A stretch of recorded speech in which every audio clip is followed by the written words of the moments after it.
রাসূলুল্লাহ সাল্লাল্লাহু আলাইহি ওয়াসাল্লাম জন্মের সময় ফেরেশতাদের সাথে শয়তানের তুমুল ঝগড়া। যেদিন ভোরবেলায় মহানবী সাল্লাল্লাহু আলাইহি ওয়াসাল্লাম জন্ম নেন, সেই দিন বিশ্বের সবগুলো মূর্তি মাটির দিকে নত হয়ে পড়ে।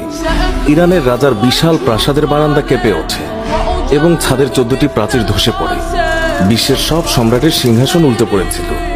বিশ্বের সব রাজা বোবা হয়ে পড়েছিলেন, অর্থাৎ তারা কথা বলতে পারছিলেন না। সেই দিন গণকদের সব জ্ঞান লুপ্ত হয় এবং জাদুকরদের জাদুগুলো অকার্যকর হয়ে পড়ে।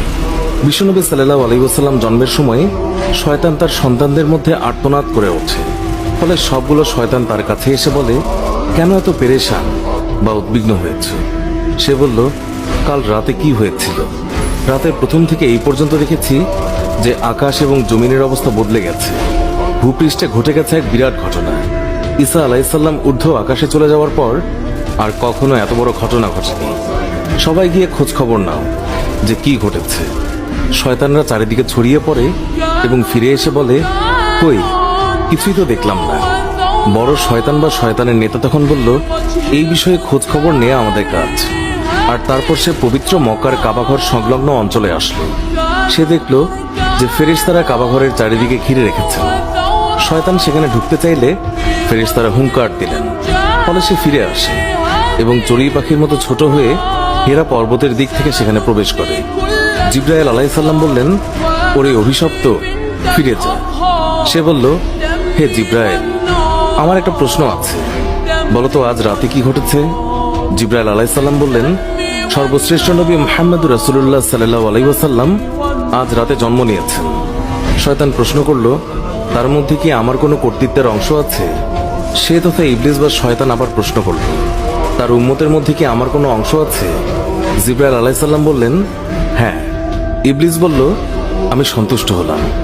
হযরত হালিমা বর্ণনা করেন, শিশু মুহাম্মদ রাসূলুল্লাহ সাল্লাল্লাহু আলাইহি ওয়াসাল্লামকে আমার গৃহে আনার সাথে সাথেই রহমত বরকত প্রকাশ হতে লাগলো। এত পরিমাণ দুধ নির্গত হলো যে রাসূলুল্লাহ সাল্লাল্লাহু আলাইহি ওয়াসাল্লাম এবং তার দুধ ভাই একান্ত তৃপ্তির সাথে দুধ পান করে ঘুমিয়ে পড়তেন। আর উটনির দিকে চেয়ে দেখতে পাই সেগুলোর স্তন দুধে পরিপূর্ণ হয়ে গেছে। বিবি হালিমা বলেন, আমার স্বামী উটনির দুধ দহন করলেন এবং আমরা তৃপ্তির সাথে তা পান করে সারা রাত আরামে কাটালাম। দীর্ঘদিন পর এটাই প্রথম রাত্রি যাতে আমরা শান্তিতে ঘুমিয়ে পড়লাম। আমার স্বামী বললেন, হালিমা, তুমি খুবই ভাগ্যবান এক শিশু নিয়ে এসেছো। আমি বললাম, আমারও এটাই ধারণা, এই শিশু অত্যন্ত সৌভাগ্যবান। বিবি হালিমা আরো বললেন, মক্কা থেকে ফেরার পথে শিশু মুহাম্মদকে কোলে নিয়ে যে দুর্বল বাহনটিতে চলতে লাগলাম, মুহাম্মদ রাসূলুল্লাহ সাল্লাল্লাহু আলাইহি ওয়াসাল্লামের বরকতে বাহনটি এত দ্রুত চলল যে সবার বাহনকেই হার মানালো। আমার সাথী মহিলারা আশ্চর্য হয়ে বলতে লাগলো, এটা কি সেই দুর্বল সওয়ারি যার উপর আরোহণ করে তোমরা প্রথম এসেছিলে? তারপর বাড়ি এসে দেখলাম সমস্ত বকরিগুলো দুধে পূর্ণ হয়ে গেছে, অথচ কিছুক্ষণ পূর্বে সেগুলো দুধ শূন্য ছিল। আমার গোত্রের লোকেরা তাদের রাখালদেরকে নির্দেশ দেয় যে তোমরাও তোমাদের পশু ওই জায়গায় চড়াও যেখানে হালিমার বকরি চড়ে।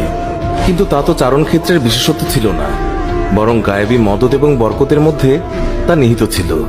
তা ওই সমস্ত লোক কোথায় পাবে? এইভাবে আমরা প্রায়ই তার বরকতের ঘটনাবলী প্রত্যক্ষ করতাম। হযরত হালিমা বর্ণনা করেছেন, তিনি কখনো শিশু মুহাম্মদকে উলঙ্গ অবস্থায় রাখতেন না। সেই রূপ করলেই তিনি চিৎকার করে কাঁদতেন। যতক্ষণ পর্যন্ত তার শরীরের উপর চাদর টেনে না দেয়া হতো ততক্ষণ তিনি ক্রন্দন থামাতেন না।